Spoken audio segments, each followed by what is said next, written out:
A sick girl collapsed at the station. Then the silent rancher opened his cabin to a miracle. The blood on the wooden platform told a story that nobody wanted to read. But what happened next would change everything anyone thought they knew about mercy, hope, and the power of human connection in the most unlikely place. The morning sun cast long shadows across Redemption Station, a forgotten stop on the Kansas Pacific Railroad, where tumbleweeds gathered more frequently than passengers. The weathered wooden platform creaked under the weight of anticipation as the eastbound train approached, its whistle cutting through the desert silence like a knife through leather. Sarah Mitchell pressed her pale hand against the rough-hewn post, her breath coming in short, painful gasps. At 19, she carried the weight of someone who had seen too much hardship too young. Her once vibrant auburn hair hung limp around her shoulders, and dark circles shadowed her green eyes. The simple brown dress she wore had been mended so many times. It told the story of a life spent stretching every penny until it screamed. She had been traveling for 3 days straight, fleeing a life that had become unbearable in the coal mining town of Pittsburgh. Her stepfather's drunken rages had escalated beyond what any young woman should endure, and when he had raised his hand to her the final time, something inside her had snapped. She had taken the small savings hidden beneath her mattress and bought a ticket to anywhere that was not there. The train's brakes screeched against the rails, sending up clouds of dust that mixed with the acrid smell of coal smoke. Sarah tried to steady herself, but her vision blurred as waves of nausea crashed over her. She had not eaten a proper meal in 2 days, surviving on the stale bread and water from her dwindling supplies. As passengers began to disembark, Sarah felt her legs buckle beneath her. The platform rushed up to meet her, and darkness claimed her consciousness before she could even cry out for help. When she collapsed, only one person stepped forward. James Coulter had been loading supplies into his weathered wagon when he heard the soft thud of a body hitting wood. At 32, he stood 6 feet tall with broad shoulders that spoke of years spent working cattle under the relentless prairie sun. His dark hair was kept short and practical, and a well-maintained beard framed a face that rarely showed emotion to strangers. He wore simple clothing, sturdy denim pants, a cotton shirt the color of dust, and leather boots that had walked thousands of miles across unforgiving terrain. Most people in Redemption knew James as the quiet rancher who lived alone 15 miles north of town. He came to the station once a month to collect supplies and mail, spoke only when necessary, and never lingered for social conversation. Some whispered that he was running from something in his past. Others claimed he was simply antisocial by nature. The truth was more complicated than either assumption. James approached the fallen young woman with careful steps, his trained eyes taking in every detail. Her breathing was shallow, but steady, her pulse weak, but regular. He could see she was malnourished and exhausted, but alive. Around them, other passengers continued their business, some glancing over with mild curiosity, before moving on with their lives. Without a word, James lifted Sarah into his arms. She weighed frighteningly little, her body feeling fragile as old parchment. He carried her to his wagon and gently placed her in the back, arranging his supplies to create a makeshift bed with horse blankets and grain sacks. The ride to his cabin took over an hour across rough terrain that tested every component of the old wagon. James drove carefully, avoiding the worst ruts and rocks while stealing glances at his unconscious passenger. She stirred occasionally, mumbling words he could not understand, her face contorting with pain or fear from whatever dreams held her captive. His property sat in a valley protected by rolling hills covered in hardy grass that fed his small herd of cattle. The cabin itself was modest but well built, constructed from local timber and chinked with mud and moss. A stone chimney rose from one end, and a covered porch wrapped around the front and one side. Behind the main structure stood a sturdy barn, a chicken coop, and a small corral where his horses spent their nights. James carried Sarah inside and placed her on his own bed, the only proper sleeping space in the single-room cabin. The interior was spartanly furnished but clean, a table and 2 chairs, a wood-burning stove, shelves lined with books and supplies, and a trunk that held his few personal possessions. Sunlight filtered through 2 windows, casting warm rectangles across the plank floor. He built a fire in the stove and set water to boil, then began the methodical process of caring for someone he did not know, but could not abandon. From his limited medical supplies, he gathered what might help: willow bark tea for fever, clean cloth for washing, and a bottle of whiskey that served as both antiseptic and painkiller when nothing else would suffice. Sarah awakened slowly as the afternoon sun began its descent toward the western horizon. Her eyes opened to unfamiliar surroundings: rough wooden walls, the smell of wood smoke and something cooking, the sound of wind through trees she did not recognize. Panic fluttered in her chest until she saw James sitting at the table, reading a worn book by lamplight. "Where am I?" Her voice came out as barely more than a whisper. James looked up from his book, his dark eyes meeting hers without judgment or pity. "My cabin. You collapsed at the station. I should go. I cannot pay you anything. Did not ask you to." Sarah tried to sit up, but dizziness forced her back against the pillow. "I do not understand." "Why would you help me?" James closed his book and stood, moving to check the pot simmering on the stove. "You needed help." The simplicity of his answer struck her as profound in its honesty. In her experience, people always wanted something in return for kindness. Her stepfather had taught her that lesson with brutal efficiency. "What is your name?" she asked. "James Coulter. Yours?" "Sarah Mitchell." "Well, Sarah Mitchell, you are going to eat some soup and then rest. We can discuss everything else tomorrow." The soup was simple, but nourishing. Vegetables from his garden, beef from his cattle, and seasoning that suggested he was more capable in the kitchen than his bachelor status might imply. Sarah ate slowly, her stomach protesting the sudden influx of real food after days of neglect. As night settled over the valley, James prepared a bedroll near the stove for himself, insisting that Sarah keep the bed until she regained her strength. She protested, but he dismissed her concerns with quiet authority. "Sleep," he said, settling into his makeshift bed. "Tomorrow, we figure out what comes next." Sarah lay in the darkness, listening to the unfamiliar sounds of safety. Wind through the eaves, the settling of timber, the soft breathing of someone who asked for nothing from her except the chance to heal. For the first time in months, she slept without fear. The next morning brought revelations that would reshape both their lives. Sarah awakened to the smell of coffee and bacon, luxuries she had almost forgotten existed. James was already dressed and moving efficiently around the small kitchen area, preparing what appeared to be a substantial breakfast. "How are you feeling?" he asked without turning around. "Better, stronger." She sat up carefully, relieved to find her dizziness had largely subsided. "James, I need to tell you something." He placed a plate of food in front of her and took his own seat across the table. "Go ahead." Sarah took a deep breath, knowing that honesty might cost her the first safe haven she had found in years. "I am running away from my stepfather. He drinks, and when he drinks, he gets violent. 3 nights ago, he tried to force himself on me, and I knew I had to leave or something terrible would happen." James continued eating, showing no reaction to her confession. "Where were you planning to go?" "I do not know. Anywhere but there. I bought a ticket to Kansas City because it was the farthest I could afford." "What skills do you have?" The question surprised her with its practicality. "I can cook, clean, sew, tend gardens. I helped run a boarding house before my mother married him.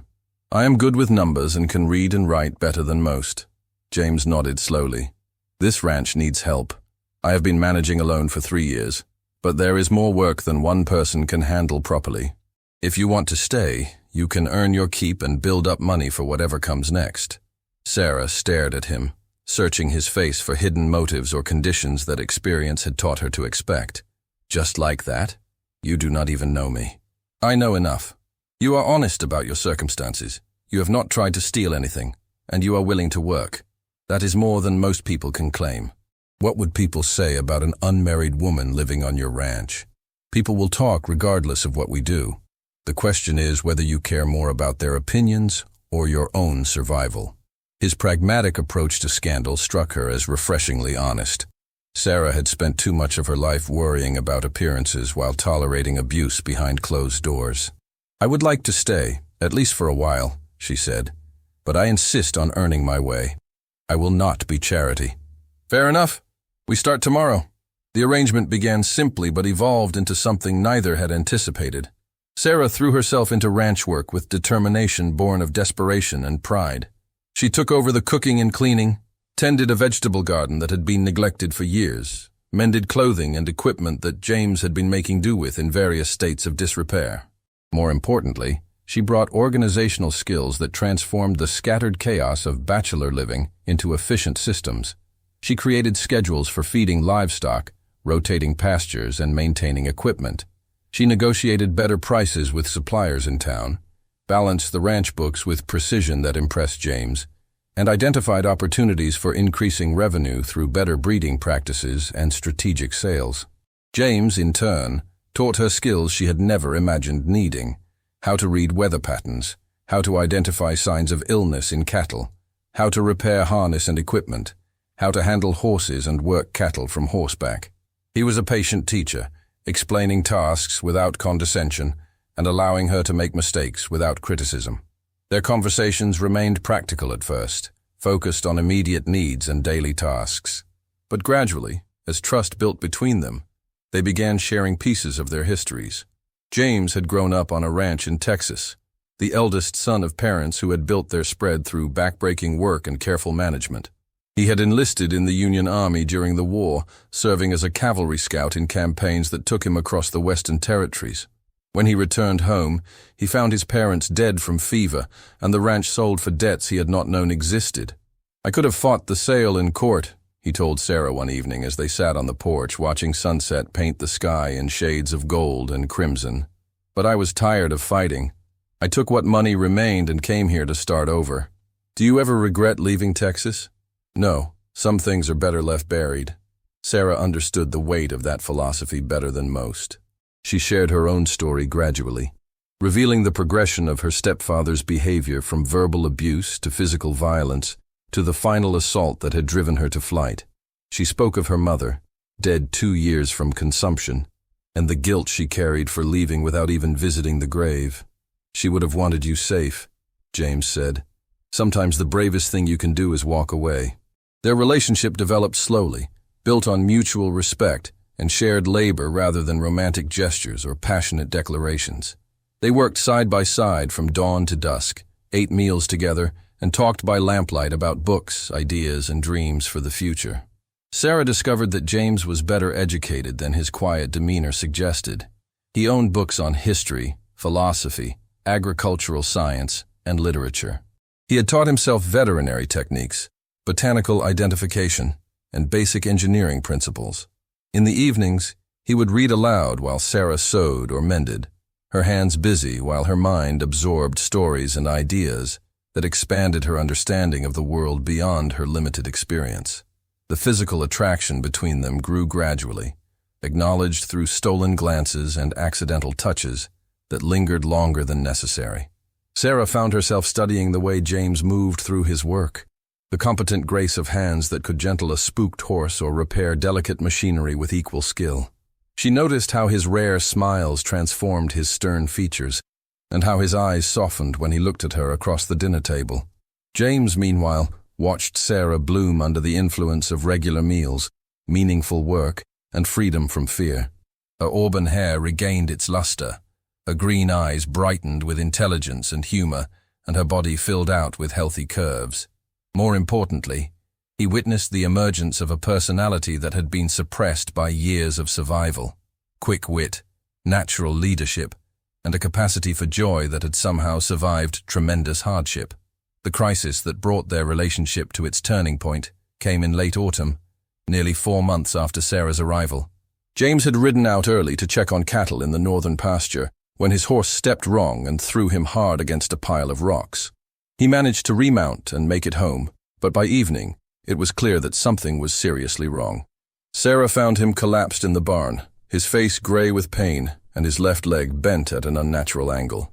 Without hesitation, she hitched the wagon and drove the 15 miles to town to fetch Dr. Harrison, then spent the night helping set James's broken leg and nursing him through fever that followed the injury. For 3 weeks, James was bedridden and helpless, dependent on Sarah for everything from basic medical care to managing the entire ranch operation.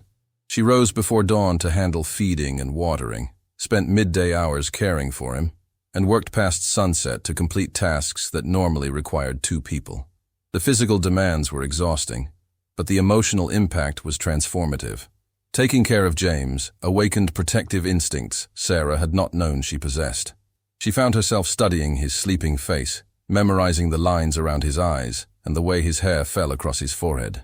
When fever made him delirious, she held his hand and spoke softly until the nightmares passed. James, forced into vulnerability for the first time in years, discovered how completely he had come to depend on Sarah's presence, not just for practical help, but for the comfort of her voice, the intelligence of her conversation, and the simple pleasure of sharing his daily life with someone who understood and appreciated the work he did. "I do not know how I managed before you came," he admitted one afternoon as Sarah changed the dressing on a cut he had sustained in the fall. "You managed fine. You just worked twice as hard as you needed to." "That is not what I meant." Sarah's hand stilled on the bandage, and she looked up to find James watching her with an expression she had never seen before. "What did you mean?" "I mean that this place was not a home until you were in it. It was just a place where I worked and slept and waited for nothing in particular." The confession hung between them like a bridge neither was certain they should cross. Sarah finished tying the bandage before responding. "James, I need you to know something. I care about you more than I have ever cared about anyone, but I am terrified of trusting those feelings." "Why?" "Because every man I have ever known has eventually shown me that kindness comes with conditions. And when you cannot meet those conditions, kindness becomes its opposite." James struggled to sit up straighter, his injured leg protesting the movement. "Look at me, Sarah." She met his eyes, seeing intensity there that made her heart race. "I have watched you work yourself to exhaustion taking care of me and this ranch. I have never asked you to do it, never demanded it, never suggested that your place here depends on it. Have I? No. I have never touched you without permission, never made you feel unsafe, never used my size or strength to intimidate you. Have I? No. I have shared my home, my food, my books, my knowledge and my life with you, because I choose to, not because I expect anything in return. The only condition I have is that you be honest with me. Everything else is your choice." Sarah felt tears building behind her eyes. "What are you saying?" "I am saying that I love you, not because of what you do for me, but because of who you are. And if you can never love me back, I will still consider myself fortunate to have known you." The declaration broke through years of carefully constructed emotional defenses. Sarah had armored herself against hope, against trust, against the possibility that someone might value her for herself rather than her usefulness. James's quiet honesty demolished those walls as effectively as any battering ram. "I already love you," she whispered. "I have for weeks. I just did not know if it was safe to admit it." James reached for her hand, his calloused fingers intertwining with her smaller ones. "It is safe with me. I promise you that." Their first kiss was gentle, tentative, a question asked and answered without words. Sarah tasted freedom in that kiss, the possibility of a future built on choice rather than circumstance. Recovery brought new intimacy as their relationship moved from unspoken understanding to acknowledged love. They talked late into the nights about their hopes for the ranch, for their life together, for the family they might eventually create. They made plans for expanding the herd, improving the land, building additions to the cabin that would accommodate children and guests. James proposed on Christmas morning with a ring he had ordered from Kansas City, a simple band set with a small diamond that caught the winter sunlight streaming through the cabin windows. Sarah said yes through tears of joy, finally able to envision a future that did not require constant vigilance against betrayal. They were married the following spring in a simple ceremony at the church in Redemption, with Dr. Harrison and his wife serving as witnesses. Sarah wore a dress she had sewn herself from fabric James had given her for her birthday, pale blue cotton that complemented her eyes and auburn hair. James wore his best suit, pressed and mended until it looked almost new. The wedding celebration was small but genuine, attended by neighbors who had come to respect both James's integrity and Sarah's transformation from mysterious refugee to capable ranch wife. They danced to music provided by a traveling fiddler, ate cake baked by the preacher's wife, and accepted congratulations from people who had seen their love story unfold with approval and admiration. But the real celebration happened later, in the privacy of their own home, where they could finally express the passion that had been building between them for months. Their wedding night was tender and patient, James taking care to ensure that Sarah's first experience with physical intimacy was marked by pleasure rather than pain, by choice rather than coercion. The years that followed validated every hope they had harbored during their courtship.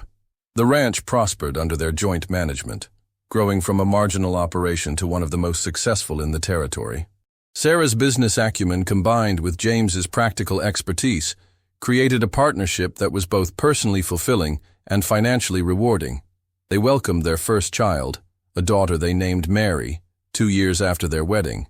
Sarah proved to be a natural mother, protective without being overindulgent, nurturing without being suffocating. James embraced fatherhood with the same quiet competence he brought to everything else, teaching Mary to ride before she could properly walk and reading to her from the same books that had educated her mother. 2 more children followed, James Jr. and Elizabeth, each welcomed with joy and raised with the same combination of love and practical wisdom that had transformed Sarah's life. The cabin expanded to accommodate their growing family, with additional bedrooms, a larger kitchen, and a study where James could manage the increasingly complex business of their ranch. Sarah never forgot the desperate young woman who had collapsed at Redemption Station, friendless and terrified. She used her position in the community to help other women in similar circumstances, providing employment, shelter, and most importantly, hope that circumstances could change for the better. The ranch became known throughout the territory, not just for its fine cattle and efficient operation, but as a place where people in need could find help without judgment. James and Sarah never advertised this aspect of their lives, but word spread through the networks of people who had nowhere else to turn. On their 10th wedding anniversary, Sarah and James stood on the porch of their expanded home, watching their children play in the yard while the sun set behind the hills that sheltered their valley.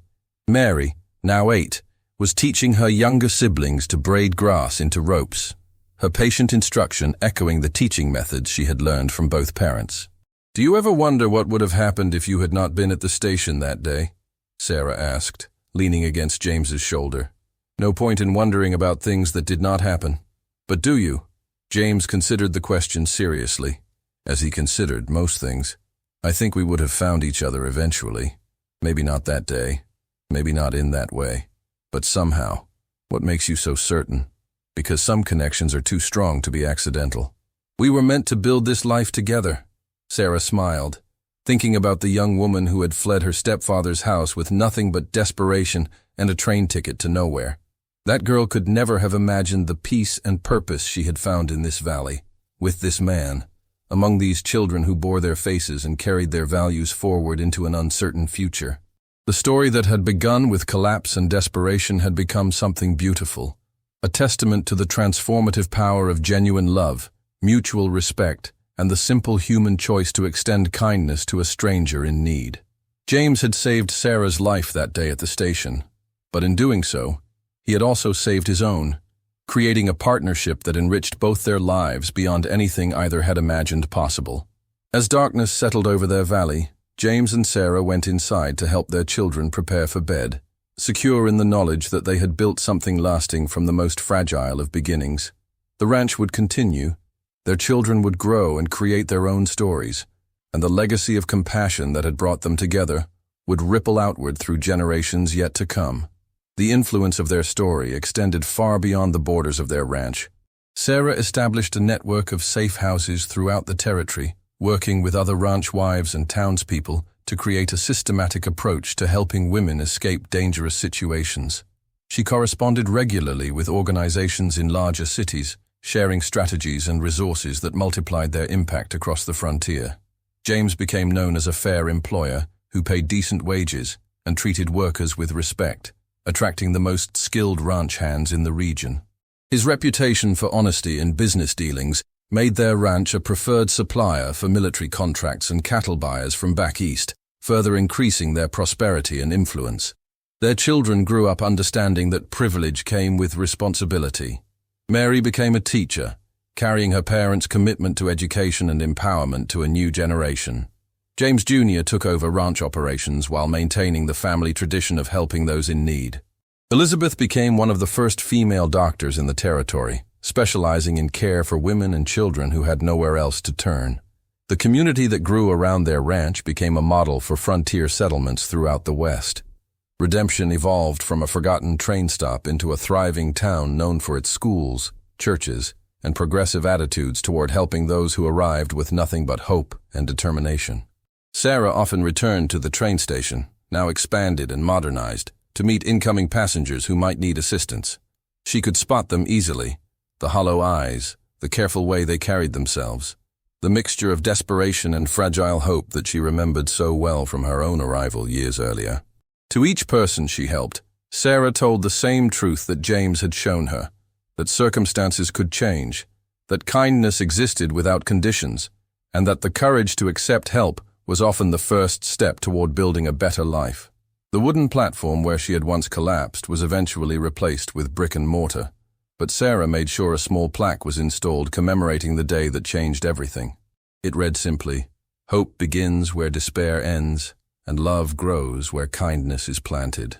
On quiet evenings, when their grandchildren played in the same yard where their own children had learned to walk, Sarah and James would sit together and marvel at the unpredictable way life could transform tragedy into triumph.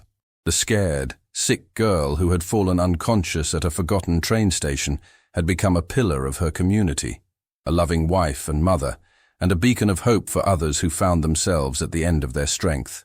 The silent rancher who had asked for nothing more than the chance to help had discovered that in saving another person, he had also saved himself from a life of lonely isolation. Their love story had become legend in the territory, but more importantly, it had become a living example of what was possible when people chose compassion over indifference. Years later, when historians wrote about the settling of the American West, they would focus on famous battles, gold rushes, and railroad barons. But the real story of the frontier was written in smaller moments, in the decision to help a stranger, in the courage to trust again after betrayal, and in the quiet daily choices that transformed wilderness into civilization. Sarah and James Coulter had lived that story, and in doing so, had created something that would endure long after their own names were forgotten. They had proved that sometimes miracles do not announce themselves with supernatural fanfare. Sometimes they arrive quietly, in the form of one person choosing to help another, when help is desperately needed. And sometimes, just sometimes, those small acts of human decency grow into something magnificent that changes not just individual lives, but entire communities and the future itself.